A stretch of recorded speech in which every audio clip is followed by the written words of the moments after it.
I want you to just imagine a scenario for a second. Okay. Imagine you are 9 years old. Yeah. You are living in America, right? Mm-hmm. But according to the federal government, and, well, specifically the state of Idaho, you do not exist. Wow. Yeah, like you have absolutely no birth certificate. You have zero medical records because you've literally never been allowed to see a doctor or a nurse. Right. And on top of all that, you have never, not even for a single day, set foot inside a classroom. I mean, that kind of invisibility is just, it's profound. It means your entire existence is completely untethered from, the structures that define society for the rest of us. Exactly. And that untethered reality, that's exactly what we are exploring in this deep dive today. Yeah, it's a heavy one. It really is. We're looking at excerpts on the early chapters of Tara Westover's memoir, Educated. We're diving into a childhood that is completely defined by this majestic but incredibly isolated shadow of a mountain called Buck's Peak in Idaho. Right, and it's a family that is actively, daily preparing for the end of days. Yeah. So our mission today is to really uncover the architecture of that kind of environment. We want to understand how a closed ecosystem, when you combine it with absolute rigid belief systems, completely constructs a person's reality. We'll look at how isolation and fear and a very specific brand of survivalism shaped this family. And then we're going to examine the mechanics of how the cracks in that reality slowly began to form. Okay, let's unpack this. Because the physical and psychological walls built around this family, they don't just appear out of nowhere. No, not at all. They're meticulously constructed by the father Gene. He is totally obsessed with what he calls the days of abomination and the Illuminati. Right, but his paranoia isn't just operating in a vacuum, He finds this massive catalyst in the Ruby Ridge standoff. Yeah, the Weaver family standoff. And that standoff is central to understanding his mindset because regardless of the political realities or, the broader historical context of Ruby Ridge, we have to look objectively at how the father internalized it. Right. To him, this wasn't a complex legal or tactical disaster. It was unquestionable proof that the government was actively hunting independent homeschooling families just like his. Yeah, and he sits his kids down around the kitchen table and tells this story as a warning. Like he tells them about a hungry little boy sneaking out to go hunting and getting shot by the feds. Oh, man. And a mother holding a baby being shot through a window. And for Tara, sitting there as a little girl, this isn't, some political discussion. No, of course not. It's a terrifying bedtime story about what is literally coming for her. And so the father's reaction is to mobilize. Right. He goes into full survival mode. Totally. He brings home military surplus SKS rifles, which these are Soviet-style semi-automatic weapons, and makes his sons bury one in the yard near an abandoned railway car. Wow. And they pack these head-for-the-hills bags full of water purifiers and MREs, those military-grade meals ready to eat. Right, yeah. And they spend entire summers obsessively hoarding hundreds of jars of canned peaches. I mean, notice the psychology behind those actions, though. Apocalyptic thinking isn't just about fear, right? It's actually a mechanism for control. Oh, that makes sense. Yeah, by preparing for a catastrophe, the father is giving himself a sense of ultimate authority in a really unpredictable world. He's no longer just like a scrap metal worker on a mountain. Right, he's a prophet. Exactly, he's a prophet guarding his flock. And that need for control bleeds directly into his intense, literal interpretations of scripture. Oh my gosh, the extent of his literal thinking is jarring. Like, let's look at the butter and honey prophecy. Oh, right. Yeah, so the father reads a verse in Isaiah about Emmanuel that says, butter and honey shall he eat, that he may know to refuse the evil and choose the good. And he takes that completely literally. Totally literally. He doesn't read this as a metaphor at all. He decides there's a divine hidden health doctrine in that single sentence. So the very next day, he purges the fridge of all milk, yogurt, and cheese. Just throws it all out. Throws it out. He comes home with 50 gallons of honey and decrees that milk is sinful. Oh. And the family is suddenly forced to eat their 7-grain cereal with water. Ugh. It's essentially mud in a bowl. It really is. But you see, the father acts as the sole filter for all truth in that house. He claims to receive direct revelations from God. Right. So when he declares that milk is evil or that doctors are agents of the Illuminati, he believes it with absolutely zero room for doubt. Yeah. And because he is the sole authority, any outside influence is treated as a mortal threat. Which brings us to the paternal grandmother, They call her Grandma Down the Hill. I love that name. Right. She lives nearby, thinks the kids are running around like savages, and actively tries to subvert the father. She actually tells 7-year-old Tara that she and her husband are driving to Arizona for the winter, and she offers to sneak Tara out at 5 a.m. and put her in a real school. I mean, that is a literal escape hatch being offered to a vulnerable child. It is, yet Tara doesn't take it. She stays awake all night, just staring at her boots, terrified of being rescued. Wow. Yeah. She imagines her family searching for her on the treacherous mountain, and she pictures the feds coming and shooting her mother in the kitchen while she isn't there to help. So she chooses her family's terrifying reality over the safety of the outside world. Exactly. It reminds me of like a sealed terrarium. Oh, that's a good way to look at it. Yeah, a terrarium has its own weather, its own atmosphere, its own rules. It is completely cut off from the outside ecosystem. If you are inside it, that glass box is the entire universe. That analogy illustrates the dynamic perfectly. Because for a child, the parents are the creators of that terrarium. Right. We have to remember that dad's paranoia isn't experienced as mental illness by these children. It is experienced as absolute objective reality. Right, of course. When your universe tells you the government is coming to kill you, you don't question the universe, you pack your survival bag. Yeah, you pack your bags. But the paradox of a perfectly sealed terrarium, though, is that eventually you run out of resources. Right, you can't stay isolated forever. You have to interact with the outside world just to survive. And the father's intense desire to disconnect from the medical establishment forces his wife into this incredible position. He hates the idea of relying on doctors, so he pushes his wife to become an unlicensed midwife. I mean, this is a tremendous burden to place on someone, particularly someone who is deeply reluctant to take on life or death medical responsibility. Oh, deeply reluctant. The mother is initially terrified. She goes to her first birth as an assistant, the baby is breech, the mother hemorrhages, and Tara's mom comes home physically sickened. Yeah. She is pale as a ghost, explicitly saying she can't do it. And you can't blame her. Not at all. But the father insists it's a calling from the Lord. He spiritually corners her. So she pushes through the trauma, and eventually, when the only other midwife moves away, mother becomes the sole midwife for 100 miles. What's fascinating here is the unintended sociological consequence of the father's actions. Okay, tell me more about that. Well, he forces her into this role to serve his fundamentalist off-the-grid worldview, right?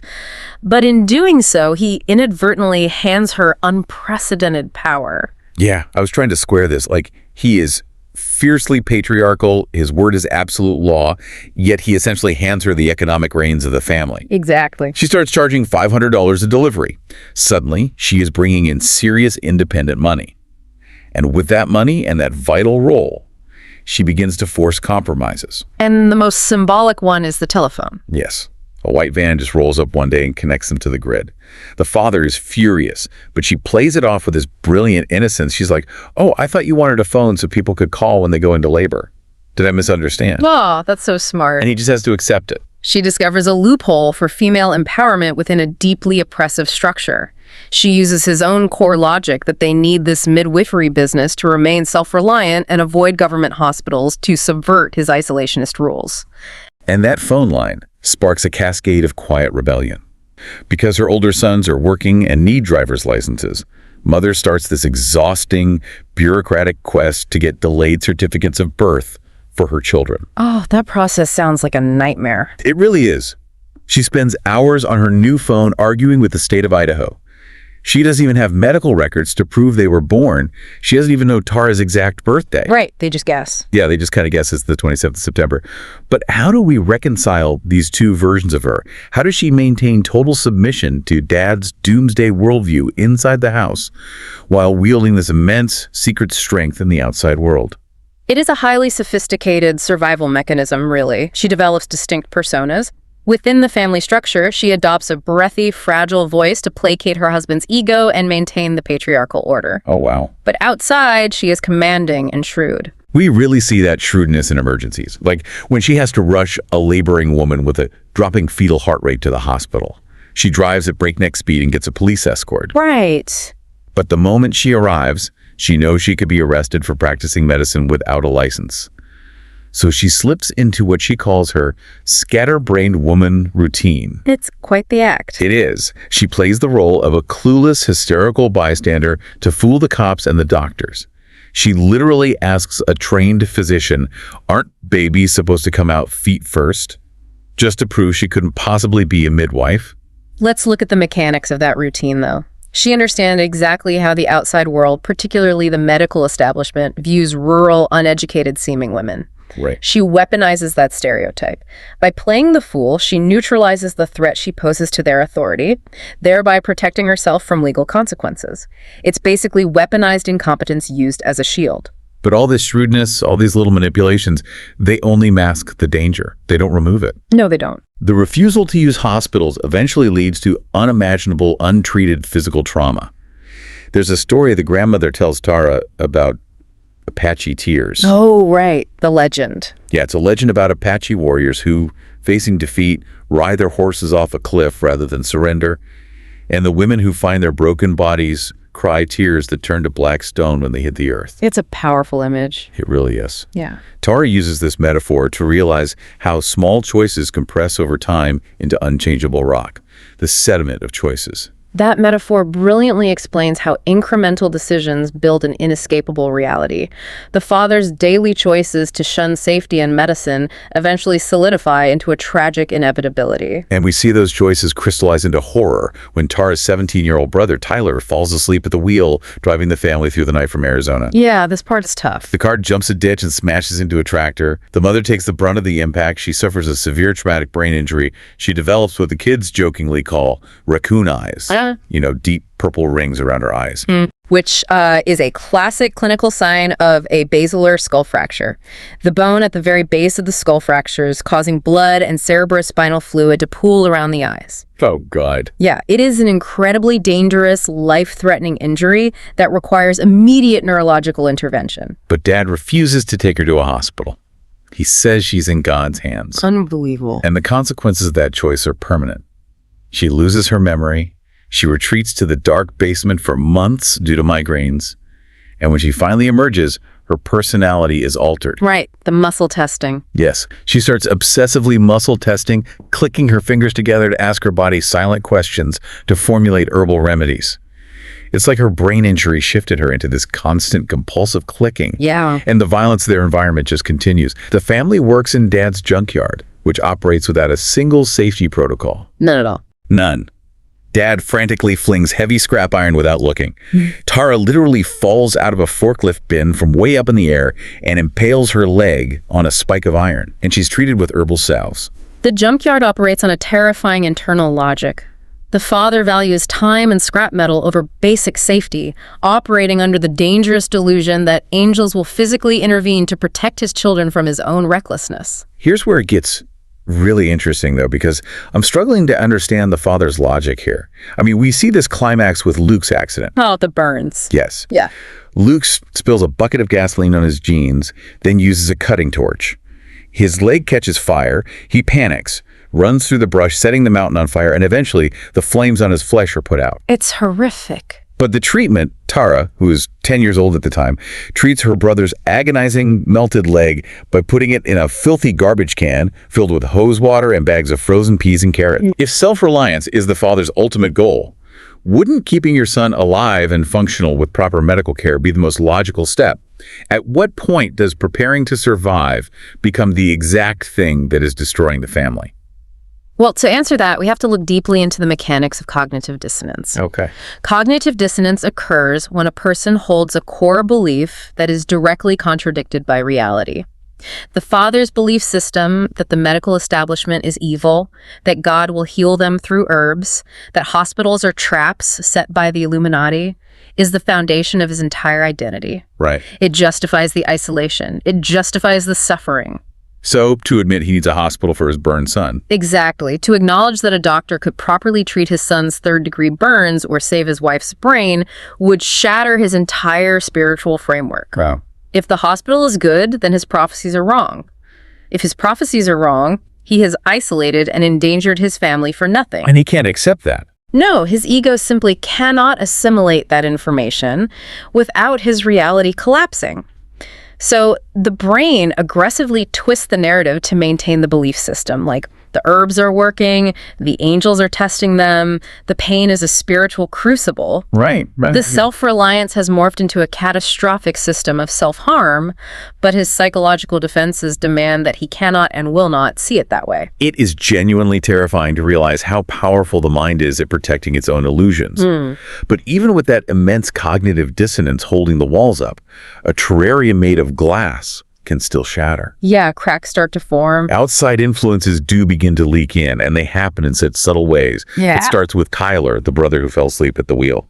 He is the anomaly on the mountain. Definitely. While the other brothers are brawling in the junkyard, Tyler is hoarding pencil shavings in labeled matchboxes. He goes to the local public school and begs a math teacher for a trigonometry textbook so he can teach himself. Which is an incredible initiative. It is.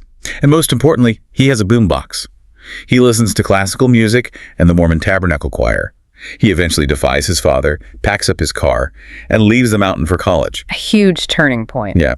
But before he goes, he leaves his choir CD behind for Tara. If we connect this to the bigger picture, art and education are acting as Trojan horses here. Oh, Trojan horses. I like that. Yeah, let's think about how a Trojan horse works. It bypasses the logical defense systems by looking harmless. The father is hypervigilant against government agents, police, and doctors. But he doesn't perceive a choir CD or a math textbook as a direct threat. Right. They seem innocent. Exactly. Art appeals to emotion and curiosity, not politics. It slips under the radar and introduces a completely new frequency into the terrarium. But they are massive threats. Tyler's CD offers Tara her first glimpse of a world that values discipline, study, and harmony over brute, chaotic survival. Right. And so she starts quietly rebelling. She teaches herself Mormon theology to find her own answers. She gets a job in town. She joins a dance class. But the rules still apply. Oh, the rules of the terrarium still apply big time. She is forced by her parents to wear a baggy gray Fruit of the Loom sweatshirt with a glitter Santa on it to remain modest while dancing. Oh, man. The image of her refusing to jump or spin on stage because she's terrified of showing her ankles in that giant sweatshirt while her father glares from the back of the room, it is just heartbreaking. Yeah, it's a painful visual. But that dance class leads her to voice lessons. And this is where Dad completely surprises us. Tara gets the lead role in a local theater production of Annie. And he doesn't stop her. He doesn't shut it down. In fact, he sits in the front row. He brags to the people at church, the very people he usually dismisses as socialists and sinners. This reveals a rare moment of cognitive flexibility in a very rigid man. When she sings, her undeniable talent temporarily overrides his paranoia. Yeah. It is a crack in his ideological armor where natural parental pride supersedes his fear of the outside world. It shows that beneath the layers of delusion, there is still a father who wants to be proud of his daughter. But that flexibility is short-lived. Oh, very. Because the calendar is ticking toward the ultimate test of his worldview, Y2K. The year 2000. Here we go. Dad is absolutely convinced this is the moment. The computers will fail, the grid will go down, and the days of abomination will officially begin. Right. They bury a 1,000-gallon fuel tank. They buy a .50 caliber sniper rifle, specifically to shoot the looters he believes will swarm the mountain. On New Year's Eve, 1999, the entire family is sitting around the TV watching the honeymooners, just waiting for the world to end. The tension must have been unbelievable. Oh, I can't even imagine. And then midnight hits. 12.05 passes, 12-point men. Tara goes to the kitchen sink and turns on the tap. The water flows. Yeah. Nothing happens. The world keeps spinning. The psychological term for what he experiences in that moment is disconfirmed expectancy. Okay, let's break that down. So it's not just a feeling of relief that the world didn't end. It's actually a traumatic loss of identity. Right. Because the world doesn't end. Everything he's put his family through was for nothing. Precisely. Disconfirmed expectancy happens when a deeply held, life-defining prediction fails to materialize. For decades, he has justified the junkyard accidents, his wife's brain injury, the isolation, and the fear by claiming it was all preparation for this exact night. Right, it was all for this. So when the prophecy fails, the psychological fallout is catastrophic. His entire justification for the pain he has caused evaporates in an instant. The text says he is completely broken by it. He looks like Noah being denied the flood. He wanted the world to end so he could finally be proven right. It's tragic in a way. And his resulting crushing depression leads to yet another reckless decision. He insists on driving the family through a massive winter storm to return from a trip to Arizona. They crash again. Yeah. The van rolls into a snowy field. And this time, Tara wakes up with a frozen neck, paralyzed by the pain of another untreated injury. The physical reality of the terrarium is literally breaking their bodies, even as the ideological reality of the terrarium has been proven completely false by the passing of Y2K. But the structural damage is done. The cracks in Tara's mind are there now. Tyler's choir CD, the discipline of a math book, the applause of a theater stage, even the boy named Charles she meets backstage who goes to a public school. Right, all those little things. These are emotional and intellectual alternatives to her father's reality. The glass is shattered. So what does this all mean? When we pull back to look at the whole picture, taking all of these sources, this entire deep dive into Tara Westover's early life, it shows us with terrifying clarity that our realities are entirely constructed by the stories we are told and the information we are given access to.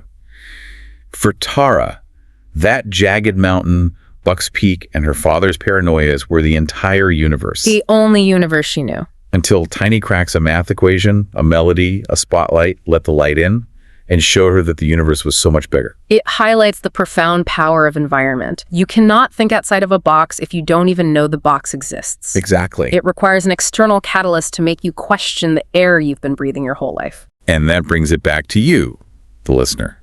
You might not have grown up stockpiling canned peaches or fleeing the Illuminati, but you are still the product of the terrarium you were raised in. We all are. The ecosystem of your childhood family, the norms of your hometown, your algorithms in your media diet, it all built the invisible walls of your daily reality. Which leaves us with a critical question to ponder long after we finish this discussion. What's that? If Tara's reality was built entirely by her father's fears and stories, whose invisible stories are currently building your reality, what are the unquestionable truths in your life right now that are actually just the glass walls of your own terrarium?